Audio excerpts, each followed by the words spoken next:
18 महीने के DA arrear का रास्ता साफ, दिवाली से पहले हो सकता है खाते में क्रेडिट। 7वें वेतन आयोग से जुड़े लाखों केंद्रीय कर्मचारियों और पेंशनर्स के लिए दिवाली से पहले बड़ी खुशखबरी मिल सकती है। कोविड-19 महामारी के दौरान रोके गए 18 महीने के महंगाई भत्ते डीए और महंगाई राहत डीआर के बकाये को लेकर नए संकेत मिले हैं, जो कर्मचारियों के लिए राहत भरी खबर हो सकती है। सरकार इस मुद्दे पर सक्रिय रूप से विचार कर रही है और उम्मीद जताई जा रही है कि दिवाली से पहले यह बकाया राशि कर्मचारियों के खाते में जमा हो सकती है।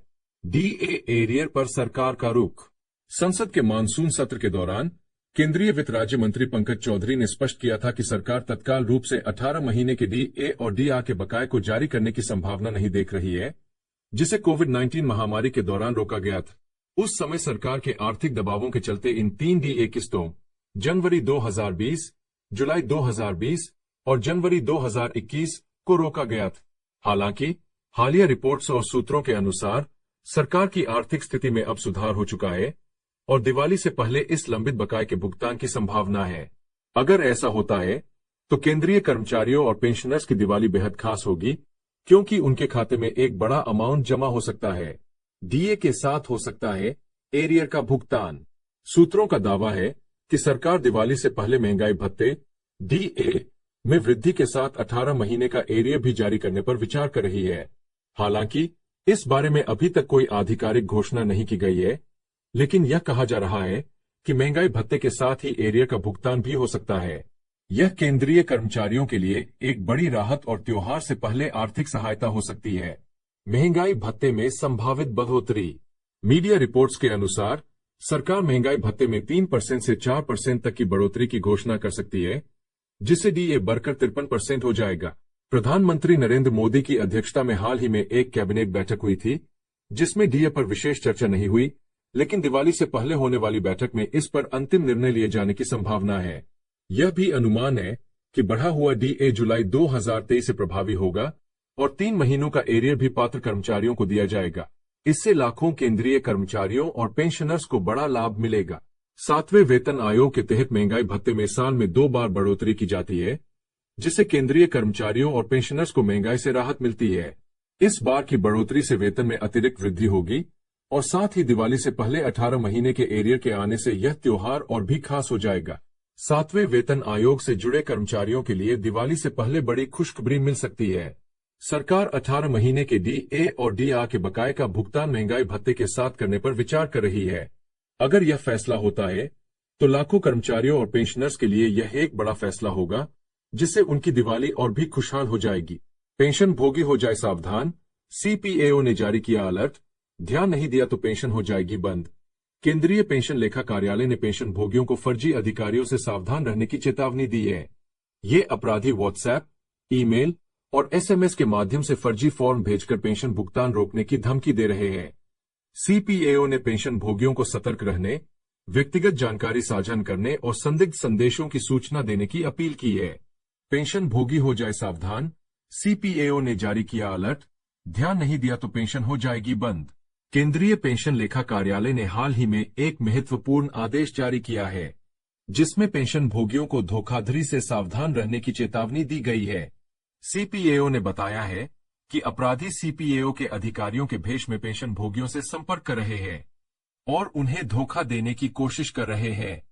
इन अपराधियों द्वारा व्हाट्सएप, ईमेल और एसएमएस के माध्यम से फर्जी फॉर्म भेजे जा रहे हैं और धमकाया जा रहा है कि अगर ये फॉर्म नहीं भरे गए तो पेंशन भुगतान रोक दिया जाएगा।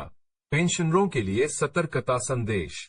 केंद्रीय पेंशन लेखा कार्यालय ने सभी पेंशन भोगियों से अपील की है कि वे किसी भी धोखाधड़ी का शिकार न बने। यह आवश्यक है कि पेंशन भोगी सतर्क रहें और किसी भी संदिग्ध अनुरोध को नजरअंदाज करें।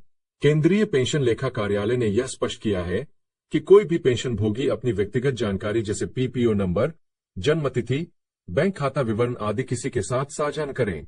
सीपीएओ, बैंक और अन्य सरकारी एजेंसियां कभी भी इस प्रकार की जानकारी नहीं मांगती है। यदि आपको ऐसा कोई अनुरोध प्राप्त होता है तो इसे तुरंत नजरअंदाज करें और संबंधित अधिकारियों को सूचित करें। पेंशन भोगियों को अपनी व्यक्तिगत जानकारी की सुरक्षा के लिए सतर्क रहना चाहिए। किसी भी संदेहजनक गतिविधि की सूचना तुरंत अधिकारियों को दें। आपकी सावधानी और सतर्कता ही आपके व्यक्तिगत और वित्तीय जानकारी की सुरक्षा कर सकती है। यदि आपको व्हाट्सएप, ईमेल या एसएमएस के माध्यम से अनपेक्षित संपर्क किया जाता है, तो सतर्क रहें। अपराधी आपको व्हाट्सएप, ईमेल या एसएमएस के द्वारा लिंक भेजेंगे।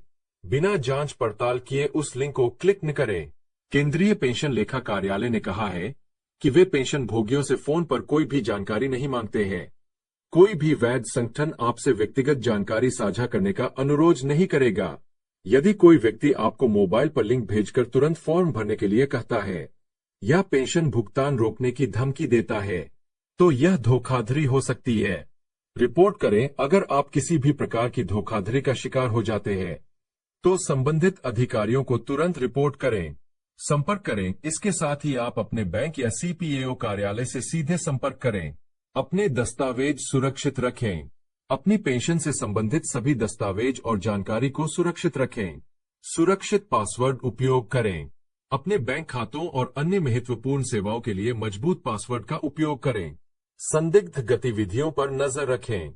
अपने बैंक खातों और पेंशन स्टेटमेंट की नियमित जांच करें और बैंकिंग सेवा आधार पैन से संबंधित ओटीपी किसी को भी ना दें। जागरूकता फैलाएं। पेंशनरों को इस प्रकार की धोखाधड़ी से बचाने के लिए जागरूकता फैलाना बेहद जरूरी है। अपने परिवार, दोस्तों और अन्य पेंशनरों के साथ इस जानकारी को साझा करें ताकि वे भी सतर्क रह सकें। जितनी जागरूकता पेंशन भोगियों में होगी, उतना ही बचाव संभव है। पेंशनरों को यह समझना चाहिए कि उनके अधिकार क्या है और वे किसी भी प्रकार की जानकारी किसी के साथ साझा करने के लिए बाध्य नहीं है। केंद्रीय पेंशन लेखा कार्यालय या कोई अन्य सरकारी संस्था आपसे व्यक्तिगत जानकारी मांगने का अधिकार नहीं रखती जब तक कि वह किसी वैध कारण से न हो। यदि आपको कोई संदिग्ध संदेश प्राप्त होता है, तो उसे अनदेखा करें और तुरंत संबंधित अधिकारियों को सूचित करें। इस प्रकार के संदेशों का उद्देश्य केवल धोखाधड़ी करना होता है और इन्हें अनदेखा करना ही सबसे अच्छा उपाय है। बहुत सारे पेंशन भोगी अनजाने में इस प्रकार की धोखाधड़ी का शिकार हो चुके हैं। इन घटनाओं से बचने के लिए सतर्क रहें और अपनी जानकारी को सुरक्षित रखें। किसी भी संदेहजनक गतिविधि की तुरंत सूचना दें और सरकारी दिशा निर्देशों का पालन करें। आपकी सुरक्षा और जागरूकता ही इन धोखेबाजों से बचाव का सबसे अच्छा उपाय है। ऐसा करने पर 4% बढ़ जाएगी पेंशन। डिफरमेंट ऑफ पेंशन के लाभ और प्रक्रिया। सेवानिवृत्ति के बाद आर्थिक सुरक्षा प्रदान करने के लिए पेंशन योजनाएं महत्वपूर्ण होती है। पेंशन स्थगन, डिफरमेंट ऑफ पेंशन एक ऐसा विकल्प है जो सदस्यों को उनकी पेंशन को निर्धारित उम्र के बाद स्थगित करने का मौका देता है, जिससे उनकी पेंशन राशि में वृद्धि होती है। 58 वर्ष की आयु के बाद सदस्य अपनी पेंशन को अधिकतम 60 वर्ष तक स्थगित कर सकते हैं, जिससे प्रति वर्ष 4% की वृद्धि प्राप्त होती है। इस स्थगन के दौरान सदस्य पेंशन योजना में अंशदान जारी रख सकता है या नहीं, यह उसकी पसंद पर निर्भर करता है। स्थगन अवधि के दौरान सदस्य की मृत्यु हो जाने पर उसके परिवार को पेंशन का लाभ मिलता है। पेंशन स्थगन सेवानिवृत्त सदस्यों के लिए अधिक वित्तीय सुरक्षा और लचीलापन प्रदान करता है, जो उनकी भविष्य की योजना को सुरक्षित बनाता है। पेंशन स्थगन क्या है?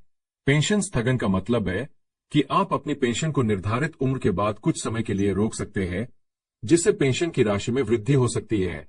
यह विकल्प उन लोगों के लिए लाभकारी हो सकता है जो सेवानिवृत्ति के बाद भी काम करना जारी रखना चाहते हैं और अपनी पेंशन को कुछ समय के लिए टालना चाहते हैं। पेंशन स्थगन के लाभ। अधिक पेंशन राशि। यदि कोई सदस्य 58 वर्ष की आयु के बाद अपनी पेंशन स्थगित करता है, तो उसकी पेंशन राशि प्रति वर्ष 4% की दर से बढ़ जाती है। लचीलापन। सदस्य 58 वर्ष की आयु के बाद अधिकतम 60 वर्ष की आयु तक के लिए अपनी पेंशन स्थगित कर सकते हैं। इस अवधि के दौरान सदस्य अपनी पेंशन योजना में योगदान जारी रख सकता है या नहीं, यह उसकी पसंद पर निर्भर करता है। पारिवारिक सुरक्षा।